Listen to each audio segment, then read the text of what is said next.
Con el avance de la tecnología de una manera constante en la actualidad, la disminución de las leyes de cobre, la volatilidad del precio del cobre y el agotamiento de las reservas de minerales oxidados a través de los últimos años, las compañías mineras se han visto en la obligación de explorar nuevas reservas, ahora en mayor profundidad con tal de seguir con su producción. El hecho de explorar yacimientos a mayor profundidad significa encontrarse con nuevos problemas de planificación debido a que estos cuerpos minerales se encuentran desplazados en roca primaria, lo que es roca de mayor dureza.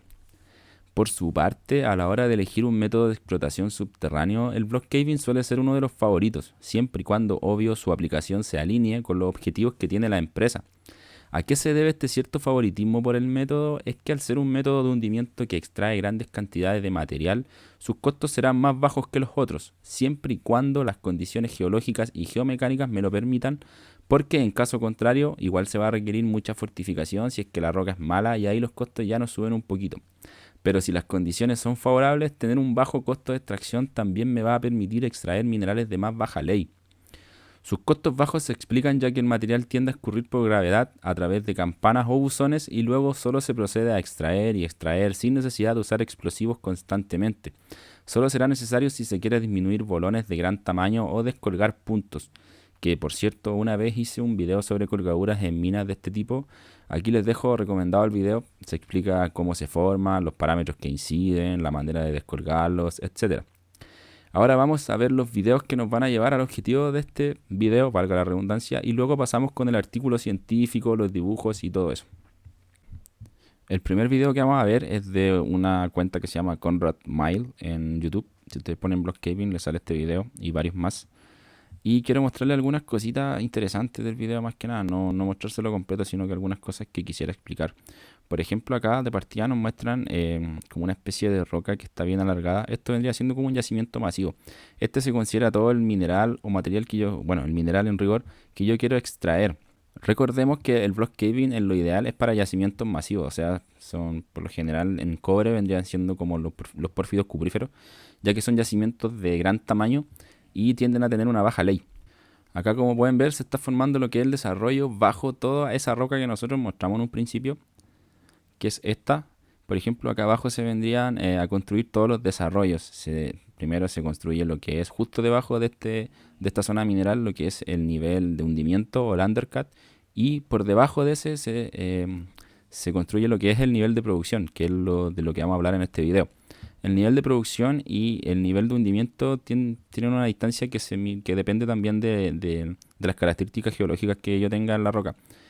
Por lo general está entre 14, 10, 14 hasta 20 metros la distancia entre el undercut y lo que es el nivel de producción. Bueno, volvamos a esta parte. Acá tenemos justo debajo de la zona mineral que se muestra así como en blanco aquí, con esta línea en blanco. Se está construyendo, no justo debajo, sino que unos metros más abajo se está construyendo lo que es el nivel de producción. Este vendría siendo el nivel de producción. Fíjese en la disposición, el diseño que tiene, o el layout, para los que sean más bilingües. Acá está el diseño que es de lo que se va a hablar en este video. Posteriormente, sobre este diseño, como dije, a unos metros más arriba, se construye lo que es el nivel de hundimiento. Acá se ve que se está construyendo el undercut. Y esto es básicamente para poder hundir todo el mineral que se encuentra sobre ese nivel. Y luego por debajo, en el nivel de producción, se construyen lo que son los buzones, drawbell o puntos, o ¿cómo es que se llama? O campanas de extracción también. Y ahí se puede ver la roca que a medida que se va extrayendo el mineral desde los puntos de extracción, esta se va a ir fracturando. Ese es como funciona el diseño. Si se fijan, una vez que uno va extrayendo este mineral, la roca que va quedando después se va a ir fracturando por gravedad simplemente. Ahora vamos a ver un video de Pyrock, que es básicamente lo mismo, que explica cómo es la metodología de este block caving. Acá se puede ver el mineral en este yacimiento masivo, las construcciones previas como la rampa de acceso, y aquí se empieza a construir lo que es el nivel de producción y sobre el nivel de producción el undercut o el nivel de hundimiento, como lo vimos en el video anterior. Acá se puede apreciar que ya hizo la tronadura desde el nivel de hundimiento para que toda la zona mineral comience a caer por gravedad. Aquí se puede ver claramente cómo se va fracturando poco a poco hasta a medida que uno va extrayendo este mineral se va fracturando poco a poco y este mineral se va disminuyendo a medida que va cayendo también. Porque acá se puede ver que el mineral es bastante, se puede notar un poco grande, pero a medida que va bajando este mineral con el roce, con el choque de las otras rocas, también va disminuyendo su tamaño, lo que lo hace más fácil de poder cargar por el LHD o el equipo que se va a cargar en los niveles de producción. Acá se va a acercar un poquito, se puede apreciar claramente que existe una distancia vertical entre el nivel de hundimiento que está acá arriba y el nivel de producción que está abajo, que no se alcanza a ver porque aparece el reproductor. Ahí se puede apreciar abajo que está el nivel de producción. Aquí el undercut level ya deja todo explotado y abajo en el nivel de producción ahora, igual que el video anterior, se empiezan a crear estas campanas o drawbell, como le dicen en inglés, también conocidos como buzones. Y aquí va cayendo el mineral a los puntos de extracción. A lo que quiero ir es a lo siguiente. Aquí, por ejemplo, muestra cómo va a cargar el LHD, el mineral, claramente. A lo que quiero ir es a esto. Fíjense en este nivel de producción. Es un poco diferente a lo que era el nivel de producción del otro video. Tiene como unas líneas, unas zanjas paralelas que no son perpendiculares a las calles, ojo con eso, sino que tienen como una leve inclinación que puede ir desde los 40 hasta los 60 grados. Si nos vamos a esta imagen de aquí, acá le tomo una captura de pantalla a ambos niveles de producción. Acá tenemos una disposición y acá tenemos otras. Y es esto de lo que queremos hablar en este video. Tengo un artículo científico que consta con 4 niveles de producción distintos con diferentes geometrías. Y la empiezas a comparar, pero más que compararla queremos ver más que nada cómo funciona, cuáles son sus principales características que debe cumplir, etcétera. Bueno, para hacerle un spoiler, este tipo de malla se le llama malla tipo Henderson porque se realizó en la mina que tiene el mismo nombre en Estados Unidos, en Colorado, que es una mina de molibdeno que está activa desde los años 70. Y esta es el diseño de la mina El Teniente de Rancagua, que es una mina chilena que está activa desde los años 20 por ahí. Es la mina subterránea más grande del mundo, ya que lleva de por sí unos 100 años funcionando quizás, casi 100 años, y cuenta con casi 3.000 kilómetros de túneles. Entonces es una enormidad, es un monstruo de la minería mundial. Del artículo en cuestión que vamos a hablar es este que dice Block Caving y LHD, reflexiones sobre mallas de extracción, del autor Jaime Chacón, que es, aquí dice, un ingeniero de proyectos de Codelco División El Teniente, también es profesor del Departamento de Minas de la Escuela de Ingeniería de la Universidad de Chile. Este artículo se basa, su objetivo principal es analizar cómo nosotros vamos a ingresar equipos LHD dentro del método de explotación block caving, que antiguamente los LHD son relativamente nuevos, no existían. Entonces, a medida que la tecnología va avanzando, también queremos tecnologizar, por decirlo así, el block caving, agregándoles estos equipos. Para los que no lo conocen, este es un LHD, se los presento, es un equipo que tiene bajo perfil, ya que es bastante compacto, no tiene un ancho tan grande. Un largo sí puede ser un poco largo, llegaría a medir hasta 12 metros algunos equipos, pero también es muy bajo, entonces es perfecto para andar dentro de túneles en minería subterránea. Estos equipos pueden cargar desde 9 hasta 15 toneladas y sus siglas quieren decir Load, Haul and Dump, que es básicamente carga, transporte y descarga. Todo lo que puede hacer una pala de cable o pala hidráulica en una mina subterránea más, o sea, en una mina a cielo abierto, más un camión de esto de gran tamaño de 300 toneladas, lo puede hacer este equipo solo. O sea, ya no es necesario poner una pala y un camión, no es necesario poner dos equipos para realizar una misma labor, ya que este equipo realiza toda esa labor en uno. Si nosotros nos vamos a un método convencional de block caving, sería lo más parecido a esto. Fíjense que los puntos de extracción están X distantes, quiere decir que de este punto a otro tiene la misma distancia hacia el lado y hacia arriba. Esto vendría siendo como una malla cuadrada, o sea que las calles y las zanjas van a estar perpendiculares. Aquí también se puede ver antiguamente cómo se podía cargar con ferrocarriles, pero en la actualidad es difícil que un block caving que se vaya a implementar ahora se implemente con rieles y con ferrocarriles, la verdad, para ser sincero. En este caso se prefiere por lo del HD, ya que es llegar y meter los equipos y hacerlos funcionar de inmediato. Entonces el principal objetivo de este paper es ver cómo puede ser el diseño de malla que no sea cuadrada, de modo que los LHD puedan funcionar ahí. Y es que esto, nos vamos al AutoCAD, estos dibujitos que vamos a ver harto AutoCAD ahora. Esto fue un dibujo que hice yo. Este vendría siendo como un método convencional de block caving. Fíjense que estas vendrían siendo las calles, las que están de derecha a izquierda, de izquierda a derecha, perdón, y las zanjas vendrían siendo de arriba hacia abajo. Estas se encuentran perpendiculares, se intersectan de manera perpendicular. Dentro de las zanjas se ubican lo que son los puntos de extracción. Si queremos verla mejor, vamos a activar lo que es el ancho elipses, por ejemplo. ¿Vale? Los circulitos vendrían siendo nuestros puntos de extracción. Si queremos verlo mejor, vamos a activar el 3D. Fíjense. Acá vendrían siendo la calle. Y se supone que el LHD tendría que meterse a extraer desde este punto de extracción. ¿Cuál es el problema? El problema es que dentro de túneles que no sean tan anchos, los LHD no pueden girar en 90 grados. Fíjense que si un LHD se quiere meter desde este punto hacia adentro, no lo va a poder lograr, siendo que esta calle mide aproximadamente 4 metros y el LHD mide el ancho aproximadamente 3 metros. O sea, le queda 50 centímetros por lado para poder, como de holgura, por decirlo así. Y no va a poder girar por completo. Esta es una especificación técnica del LHD R1700 de CAD. Y aquí se puede ver cómo es la referencia a doblar del LHD. El equipo no puede doblar en 90 grados, básicamente por la forma en que tiene. Entonces, a lo más, este equipo me consta que puede doblar hasta 60 grados. Vendría siendo como, lo ideal vendría siendo como 40, pero también puede llegar a los 60 grados. Es por eso que esta malla no me serviría. No puedo poner los puntos de hacer una malla cuadrada si yo quiero meter LHD. Entonces, ese es el desafío de este paper. Ver diferentes mallas que van desafiando esta problemática en el caso de no tener una malla cuadrada, sino que ahora vamos a diseñar distintas mallas de extracción que nos van a permitir ahora sí agregar LHDs. Aquí nos dice que en este paper vamos a ver 4 distintas mallas que se están utilizando en la actualidad, que son la malla de Andina, El Salvador y El Teniente, que son minas chilenas, y la malla Henderson, que es una mina estadounidense. Estas 4 mallas las vamos a ver, las a analizar y finalmente va a ser como una comparación, que la verdad es que no estoy muy de acuerdo en la comparación que hace, pero igual la vamos a revisar de todas maneras. Ahora vamos con el segundo punto, que tiene que ver con la malla de extracción. Ya vimos que las mallas de extracción son básicamente los diseños o los layouts, como le quieran llamar, que tienen los niveles de producción.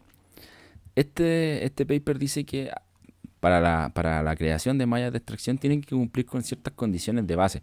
Por ejemplo, dice que debe ser lo suficientemente estrecha de modo que los volúmenes en movimiento se intersecten a una altura adecuada, evitando pérdidas de mineral y una dilución prematura. En la actualidad, Lapcher, por allá por el año 1965, hablaba sobre la altura de interacción, los elipsoides, las zonas de movimiento de extracción, etc. Esto quiere decir que, por ejemplo, si nosotros tenemos un punto de extracción acá y nosotros hacemos la tronadura hacia arriba, esto va a crear como una elipse hacia arriba. Todo este material va a ser el material en movimiento que va a caer hacia el nivel de producción. Lo que no está en este elipse va a quedar ahí sin movimiento. Eso teóricamente, o sea, en la realidad puede variar, pero teóricamente se supone que lo que no está dentro del elipse no cae. Y acá, si creas un punto de extracción al lado, vas a crear el mismo elipse y va a haber un punto en que ambos elipses se van a chocar. Por ejemplo, aquí en este punto se llama altura de interacción. La altura de interacción es acá y bajo esta altura de interacción se supone que va a quedar como un material en remanente que no va a caer. Si nosotros creamos un punto de extracción más alejado aún, como el que se encuentra aquí, se dice que este que está acá, que dice flujo gravitacional, es un material que va a quedar como pilar, o sea que no va a ser sacado, ya que no hay interacción entre elipsoides. Esta es la teoría interactiva del Lapcher. La verdad es que no quiero entrar mucho en detalle en este tema porque es un video que quiero hacer más adelante. Pero es necesario saber esto para explicarles el punto que acaba de tocar el paper. El primer punto nos decía que debería ser suficientemente estrecha de modo que los volúmenes de movimiento se intersecten, pero el segundo punto nos dice que debe ser lo suficientemente amplia de modo de maximizar el área de sustención del nivel, permitir una operación eficiente de los equipos cargadores y minimizar el costo de desarrollo. El último punto nos dice de ser equidistante, es decir, que la distancia entre los puntos de extracción es lo ideal que sean iguales en cualquier dirección. Los vamos a centrar en los dos primeros puntos para poder explicar lo siguiente. Estos son dos niveles de producción que acabo de realizar en malla cuadrada.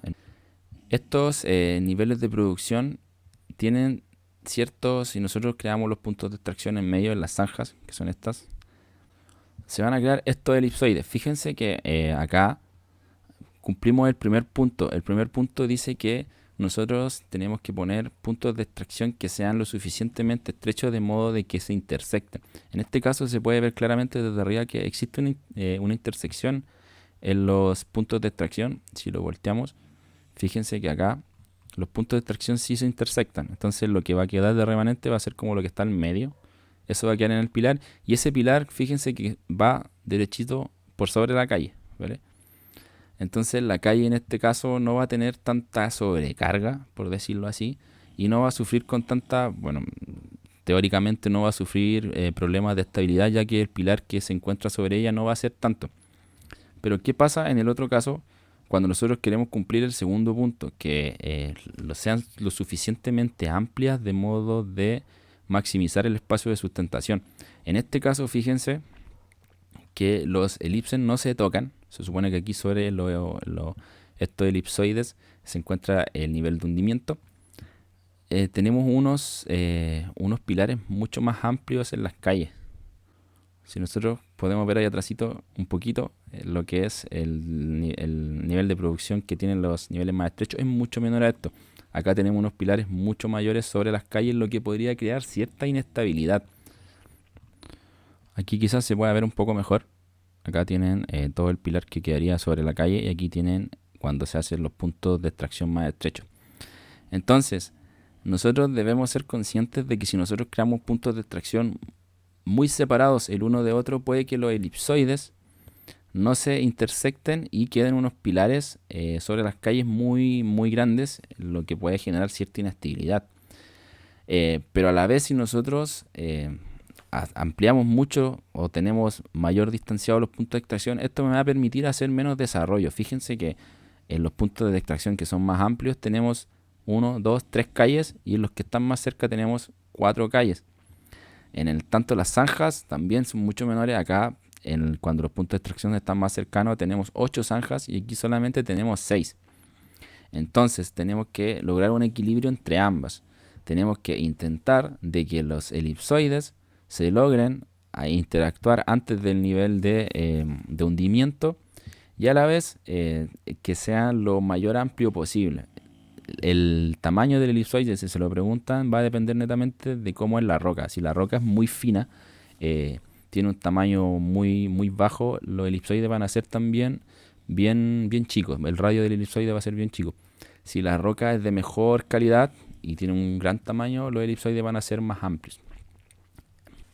Y eso es lo que les podría explicar más que nada al elipsoide. Este tema de teoría de Lapcher, la verdad es que ahora en la actualidad, si ustedes hacen un punto de extracción hacia arriba, no les va a quedar como un elipsoide porque se suele hacer, como les mostré delante, una campana o un buzón. Entonces esta teoría es un poquito antigua, pero aún así se sigue estudiando el día de hoy para que entiendan cómo es la interacción entre puntos y todo eso. Bien, explicado esto lo más interactivo posible, vamos a seguir con el paper. Acá luego nos dice que en un block caving de diseño convencional, como les acabo de explicar, con malla cuadrada, estas condiciones se satisfacen por lo general sin problemas, claro. En cambio, como se anticipaba en los párrafos introductorios, las soluciones técnicamente factibles que implican la utilización de equipo LHD resultan difícilmente compatibles con tales condiciones. La argumentación que sustenta tal afirmación ha sido desarrollada en detalle con anterioridad, por lo cual nos limitaremos acá a resumir la línea central de razonamiento. Esto quiere decir que en esta malla cuadrada un LHD no puede funcionar. Entonces nosotros vamos a tener que, de cierta manera, crear una malla que me permita cumplir estas condiciones de base y que pueda yo ingresar un LHD, aunque les hago un spoiler nuevamente, muy difícil que pueda suceder que se cumplan estas condiciones. Luego el paper nos dice que nosotros tenemos que tener en claro que para crear estocadas de extracción o el punto de extracción tienen que caer al por completo un LHD. Dice que la longitud de la estocada de carguillo que nosotros debemos diseñar para nuestra malla de producción queda definida por el largo de la pala más el espacio ocupado por el talud del mineral que fluye del punto de extracción, como la figura 1b. Esta es la figura 9. Acá se puede notar que hay una malla en donde se hace una estocada en diagonal a la calle y esta tiene un largo. Este vendría siendo el equipo LHD y este vendría siendo el punto de extracción. Si nosotros cortamos acá en A, como sale, esta vendría siendo la distancia mínima, como sale en él ahí, que nosotros tenemos que tener para que el LHD cargue sin ningún problema. Dice que lo ideal vendría siendo una estocada de carguillo de 12 a 13 metros como mínimo para los casos más frecuentes. A su vez, el ángulo que toma valores por lo general comprendido entre 40 y 60 grados. Los ángulos más agudos originan problemas de estabilidad en las puntas de diamante. Por los contrarios, ángulos mayores generan curvas muy cerradas que le restan maniobrabilidad a los equipos. Al ángulo que se refiere es a este. Como dijimos, las estocadas de carguillo ahora para que pueda ingresar un LHD, si es muy amplia, por ejemplo de 90 grados, como la malla cuadrada que acabamos de ver en AutoCAD, es muy difícil que el equipo LHD pueda, por su radio de giro, ingresar. Mientras que si nosotros este ángulo es muy pequeño, va a generar esta punta que está aquí, esta puntita, va a generar una inestabilidad porque va a ser como una punta de diamante. Si es que es muy chico, eso es lo que sucedió con la malla Henderson, eso se lo voy a explicar más adelante. Por último agrega que dice que como atenuante solo es posible esgrimir la evidencia empírica de que a mayor dureza de la roca, o sea, fragmentación más gruesa, el ángulo de escurrimiento del material se hace menor, medido con respecto a la horizontal, lo que permite aumentar el espaciamiento de la malla de tiraje. Aquí nos vamos al AutoCAD nuevamente y vamos a ver un modelito que hice. Este es mi LHD bonito que hice en el AutoCAD. Y quería mostrarle un poco lo que es el derrame del material y de qué depende de su fragmentación. Por ejemplo, acá estamos viendo un escurrimiento de 45 grados que está representado por este triángulo, que como pueden ver llega como al círculo pero no lo alcanza a traspasar, a este circulito que está acá abajo. En este caso la fragmentación vendría siendo una fragmentación gruesa. Si nosotros nos vamos al otro caso que se encuentra aquí con este LHD de acá, esta vendría siendo una fragmentación un poco más, no tan gruesa, ya vendría siendo más chica. Y este tiene un escurrimiento más largo, fíjense que ya traspasa por completo al círculo. Y este tiene un escurrimiento de 30 grados. ¿Cuál es la dificultad de esto? Fíjense por arriba. Por arriba se puede notar que el LHD este tiene un espacio mucho mayor para poder maniobrar el retroceso en el caso ya que termine de cargar. En este caso le va a costar un poco más porque incluso tiene problemas ahí para poder pasar con la calle. Eso también es un detalle a considerar.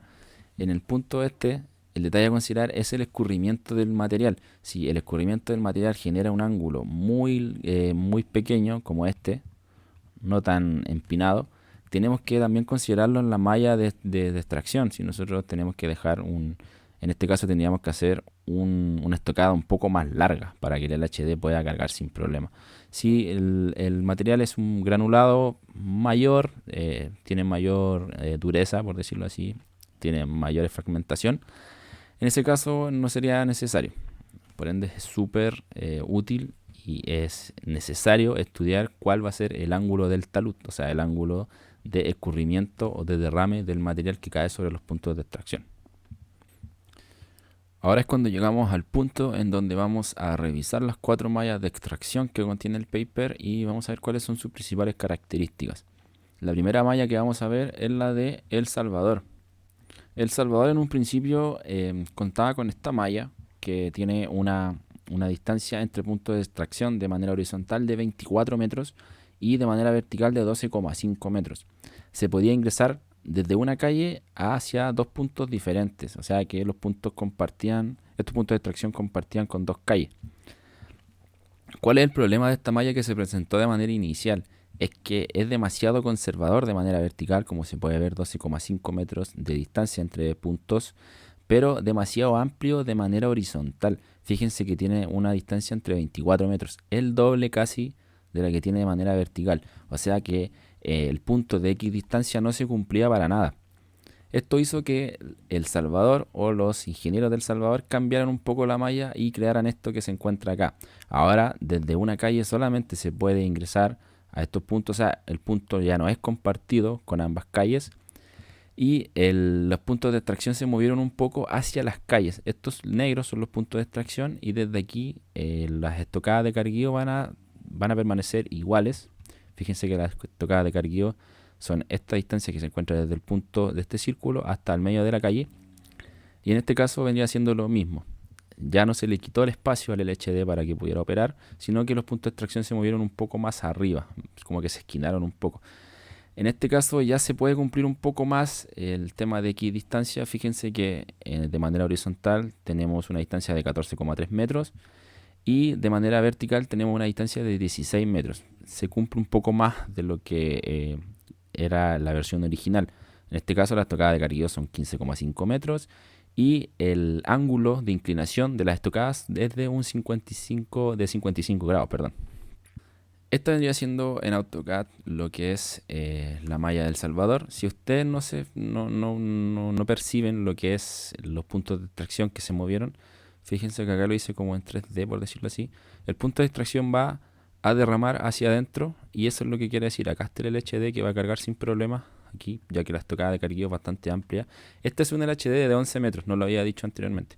Tiene un largo de 11 metros y un ancho de aproximadamente 3 metros. Perfecto, es el LHD R1700 de CAD. Y eso es, así es como funciona la malla del Salvador. Esta es una malla que es de la tipo espina de pescado, así se le llama. Y es la primera que revisamos acá. Ahora vamos con la siguiente. Pasamos a lo que es la malla Henderson, una de las mallas, yo diría que más conocidas a nivel mundial. También es de original de tipo de espina de pescado y también fue modificada. Esta era la original, la tipo malla Henderson original. Como se puede ver, tiene una forma de espina de pescado, tiene unos buzones al medio en donde desde una calle puedo ingresar a un punto, o sea, un punto de extracción comparte dos calles, así como el diseño original de El Salvador. En este caso tenemos una estocada de carguillo de 10,5 metros. La estocada de carguillo tiene 45 grados y los puntos de extracción se separan de manera horizontal en 15 metros y de manera vertical de 12 metros. También tienen un largo de 9 metros aproximadamente. Este modelo o este layout diseño de Henderson se cambió debido a que existía una fatiga. Como les dije anteriormente, hay unos puntos que si los ángulos son muy agudos, como existe en este caso de aquí, se va a formar una esquina punta diamante que es muy inestable geológicamente. No es recomendable dejar estas puntas muy angulosas, ya que genera inestabilidad. En este caso se le consideró como zona crítica. Entonces, este diseño de malla de extracción fue cambiado a este diseño que se encuentra aquí. En este caso ya no se cuenta con esta punta de diamante, lo que también podría considerarse que se encuentra aquí, ¿eh? Sí, las puntas de diamante igual quedaron ahí un poquito. Pero eso fue lo que cambió. En este caso, la verdad es que la distancia entre puntos de extracción no cambió mucho, sino que cambió como el brazo izquierdo, este brazo que se encuentra aquí, esta estocada, ahora se ve hacia arriba, fíjense. Más que nada eso. Si lo vamos a ver en el AutoCAD, acá se encuentra el modelo original. Hice el modelo original, no hice el modelo modificado de la malla Henderson. Y el principal problema de la malla Henderson que comenta el paper es que su dimensión o su estocada de carguillo es muy pequeña. Fíjense que acá vamos a verla en 3D.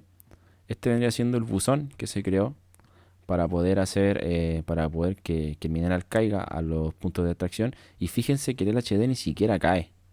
O sea, el LHD este de 11 metros no caería, entonces habría que meter un LHD más pequeño, lo que a la vez significa poder trasladar menos carga. Ese es el principal problema con esta malla, así dice el paper, que los LHD no pueden cargar con normalidad. Sí lo podrían hacer siempre y cuando estén chuecos, o sea, que estén doblados, como se puede mostrar aquí en el paper. Aquí fíjense que el LHD se muestra completamente doblado, lo que atentaría, según el paper, con la vida útil de este, ya que trabajar de esta manera no es muy recomendable. Entonces, la malla Henderson, ¿qué podemos decir? Se mejoró el tema de la zona crítica, sí, se tiraron los brazos hacia arriba, pero no mejoró ese punto de que los LHD tengan que trabajar prácticamente doblados, con un radio de giro, y eso significaría también una menor vida útil de ellos. pero aún así es una malla bastante conocida, bastante aplicada y la verdad es que es bastante cómoda de trabajar. Tiene que ser una de las mallas más recomendables, por decirlo así, la que más se recomienda hacer, pero también implica mucho desarrollo. O sea, es una malla que implica mucho desarrollo y tiene un diseño bastante particular, no es llegar y hacer, por lo que me acuerdo de otros papers que les puedo decir. Ahora vamos con lo que es la malla de tipo andina. Andina creo esta malla que se encuentra acá, que es bien parecida a la malla del Salvador. Esta malla es la original y la que fue implementada, ¿vale? Porque acá abajo muestra una malla que es como de recomendación. Y esta malla de andina, ¿cuál es la particularidad? Si se fijan acá también tenemos unas puntas de diamante. El tema es que andina está emplazada en una roca que tiene bajas presiones, entonces no sufre con estas puntas de diamante, se pueden dejar así, ya que no va a sufrir tanta inestabilidad como si lo sufra Henderson porque tiene otras condiciones geológicas que así lo permiten. Esta también es una malla tipo espina de pescado y tiene la particularidad, igual que el Salvador original, que pueden ingresar desde una calle hacia dos puntos de extracción. La distancia horizontal entre puntos de extracción aquí no es horizontal por completo, es como una distancia más bien idealizada desde punto a punto, es de 21 metros y de vertical es de 17 metros. Igual cumple con cierta equidistancia. Las estocadas de carguillo son de 15,90 metros. La distancia entre calles es 19,20 y las estocadas se encuentran en una inclinación de 37 grados.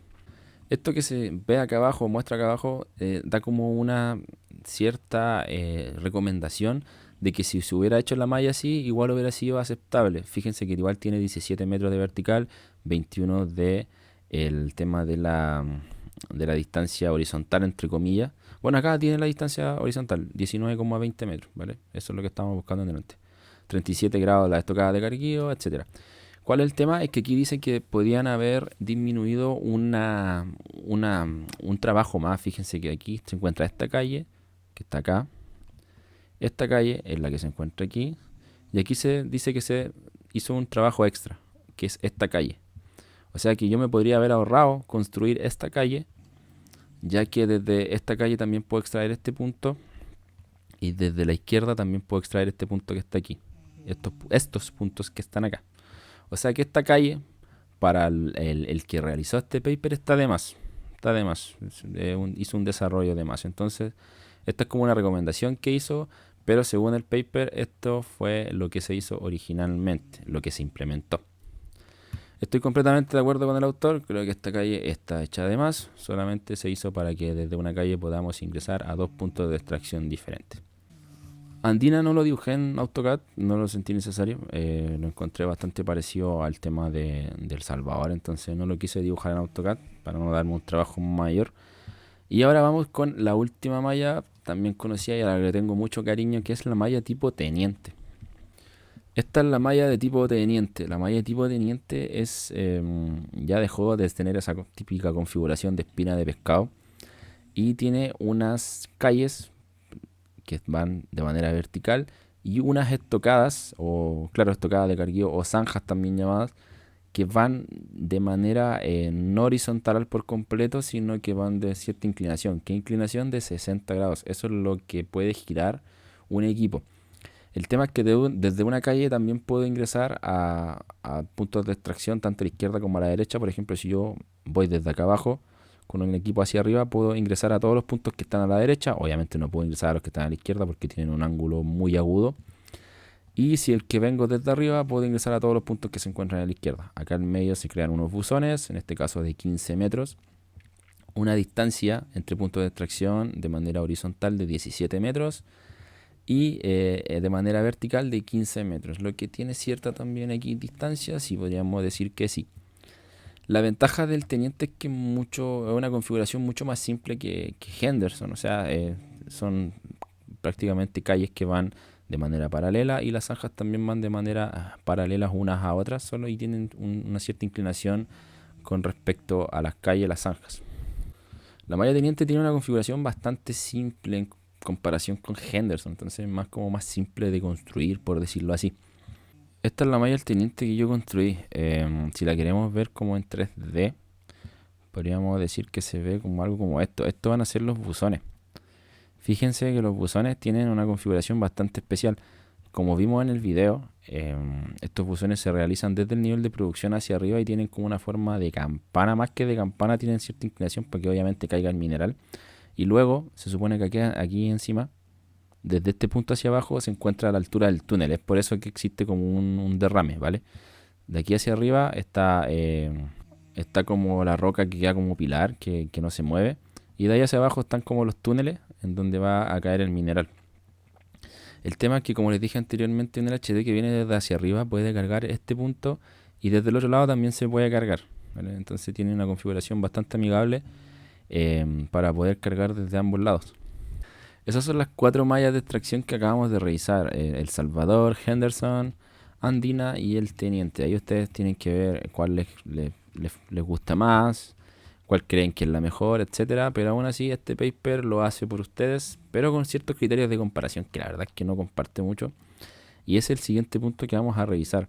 Aquí se llama criterios de comparación, en donde vamos a comparar las distintas mallas de extracción que acabamos de ver en base a ciertas características como la densidad, la distorsión, la anisotropía, lo que es la holgura, la sustentación, etcétera. Y luego hace como una comparación en donde pone como un óptimo, que es el óptimo en donde yo no estoy de acuerdo con esto, y va comparando los valores. O sea que mientras ustedes más cerca estén del óptimo, se supone que mejor es la malla. Pero bueno, ahí obviamente va a depender de cada característica geológica que tenga el yacimiento. El primer punto a analizar es la densidad. La densidad se obtiene simplemente multiplicando la distancia entre puntos de extracción de manera horizontal por la distancia que se obtiene de manera vertical.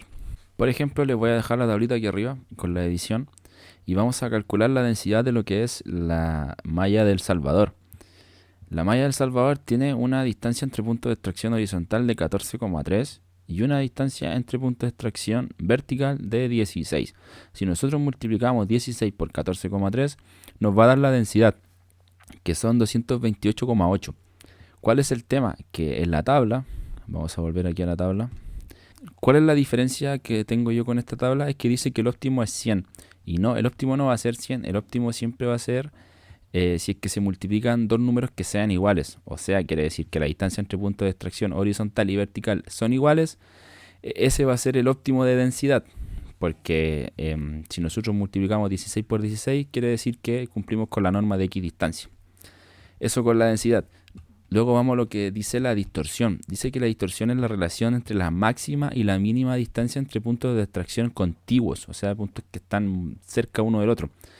Es un índice que mide la condición de equidistancia de la malla y alcanza su valor óptimo cuando es igual a 1. En ese caso sí podemos decir que el óptimo es igual a 1.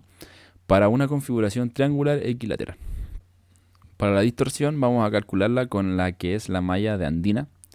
En este caso tenemos que dividir lo que es la máxima dividido en la mínima distancia entre puntos de extracción. Acá podemos ver que la máxima distancia entre puntos de extracción es igual a 21. Se mide así tal cual.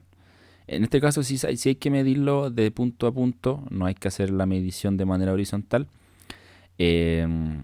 Ya que así se tiene que calcular la distorsión. En este caso tenemos 21, que va a ser la máxima distancia, y la mínima distancia va a ser la vertical, que tiene 17. Si nosotros multiplicamos 21 dividido, si nosotros dividimos 21 en 17, me va a dar un valor de 1,24. Esa es la distorsión de Andina, y así se tiene que calcular para todas las mallas. En honor al tiempo, chicos, estoy haciendo esto dándole un ejemplo nomás. Si ustedes quieren que les dé los demás ejemplos ahí, capaz que los deje en los comentarios. Luego dice la anisotropía, que es algo en que me quiero explayar un poco. Dice la relación entre el máximo y mínimo radio de frecuencia de un punto de extracción. Dada una cierta malla regular, a cada punto de extracción le corresponde un área de influencia delimitada por un polígono que se obtiene trazando las simetrales a todos los triángulos congruentes elementales que concurren a ese punto. Acá nos da una figura 6A. Esta es la figura 6A. Esta es una configuración de malla tipo teniente, si no me equivoco. Acá están los puntos de extracción.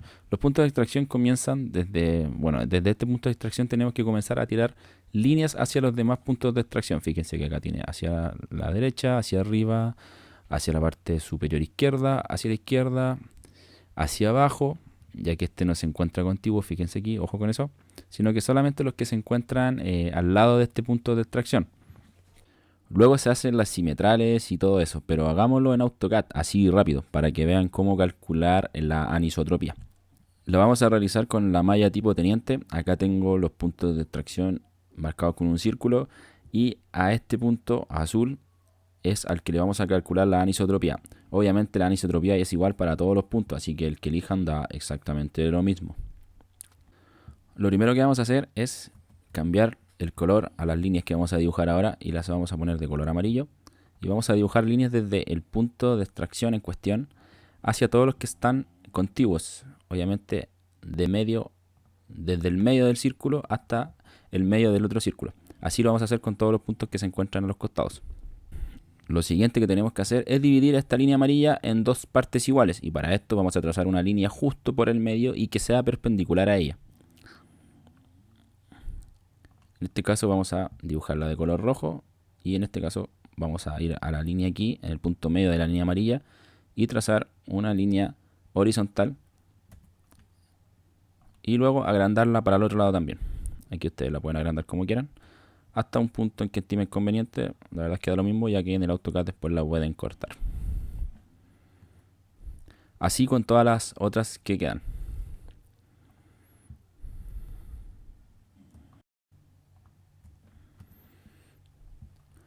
Ahí está la línea roja que divide en dos partes iguales a las líneas amarillas y ya se nos formó como una especie de polígono. Fíjense que si nosotros cortamos acá, ahora como pueden ver las líneas rojas nos formaron una especie de polígono. Solamente tenemos que cortar unas puntitas acá.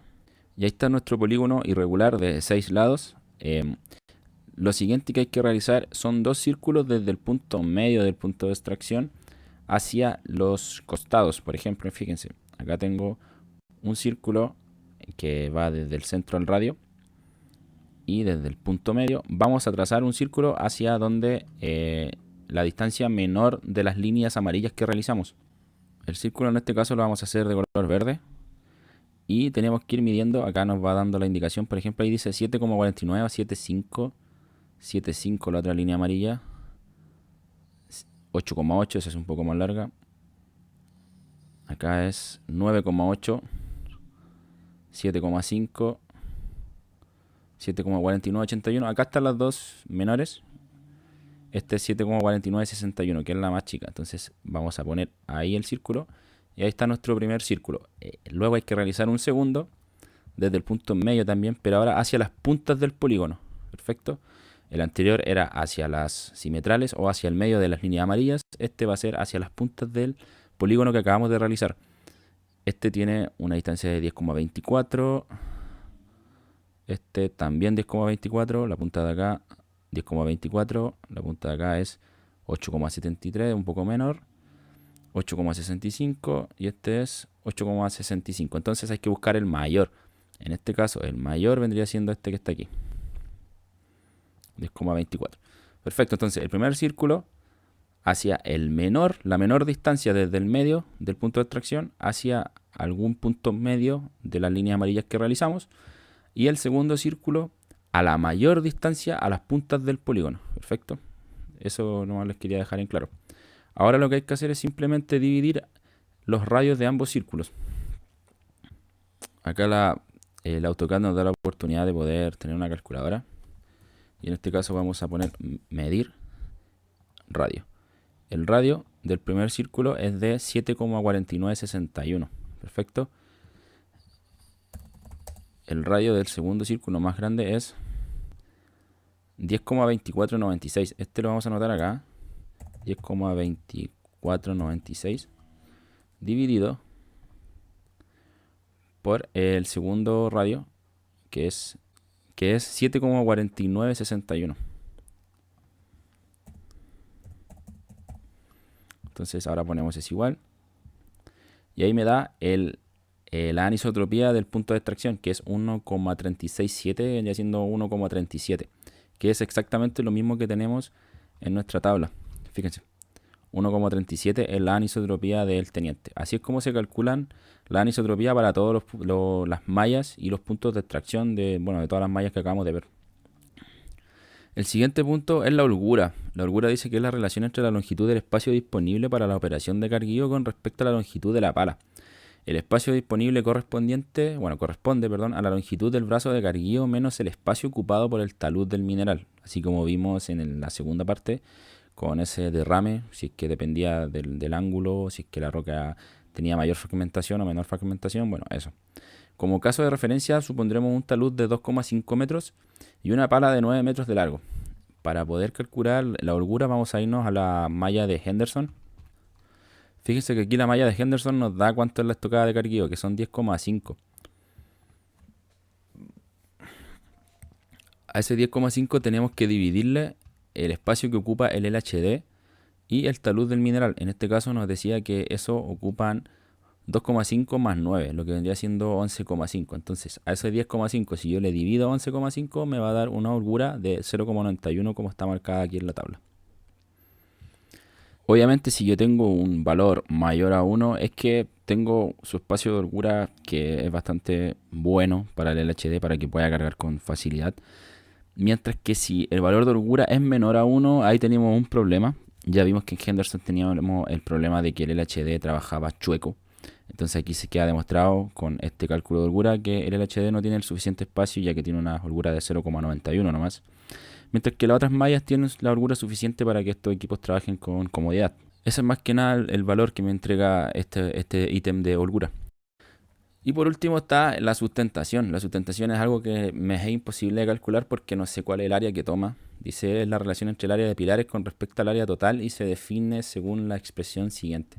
No sé cuál es el área que toma el tema de la sustentación. Dice sustentación igual a área total menos área huecos dividido en área total. Entonces de aquí podríamos deducir, aunque no podamos calcularla, que mientras más huecos tenga nuestra malla de extracción, nuestra malla del nivel de producción, menor va a ser el valor de sustentación. En este caso, suponemos que El Salvador es la que cuenta con más huecos o más pilares dentro de su diseño. Mientras que el Teniente vendría siendo como la mejorcita en esos términos, ya que tiene menos huecos que las anteriores. Bueno, y aquí están los valores en una tabla resumen. Nosotros de densidad calculamos de una malla, la distorsión de otra malla y así para que no les quede tan largo el video.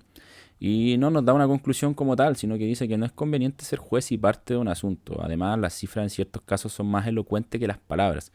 En consideración a lo anterior, preferimos dejar a los lectores la tarea de terminar estas reflexiones redactando sus propias conclusiones. O sea que básicamente el autor ni siquiera fue capaz de decir así como, bueno, sabes que en base a la tabla que acabo de hacer, esta es la mejor malla. No lo quiso hacer, sino que dijo que cada uno tenía que ver cuál es conveniente de elegir y eso obviamente va a depender de muchos factores, no solamente de los que él da aquí, sino que la roca, la geomecánica y la geología que tenga la roca son muy importantes a la hora de elegir una malla de extracción.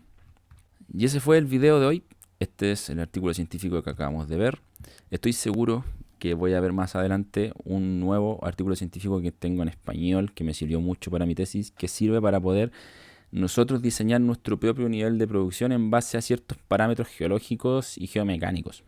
Ahí vamos a hablar un poquito más de la teoría interactiva de Lapcher. Lapcher tiene unos ábacos que nos permiten calcular la distancia entre puntos de extracción, etc. La verdad es que es bien didáctico, se utilizó para poder realizar las mallas del Teniente de Rancagua.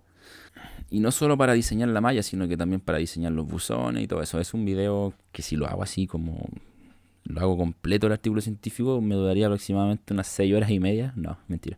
Pero igual me quedaría muy largo si lo hago, entonces yo creo que lo voy a dividir en unas 3 partes quizá.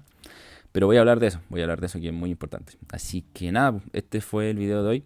Espero que les haya gustado, servido, cualquier cosa, cualquier duda, consulta, ustedes saben que la pueden dejar. Y nada, nos vemos en una próxima oportunidad. Chao.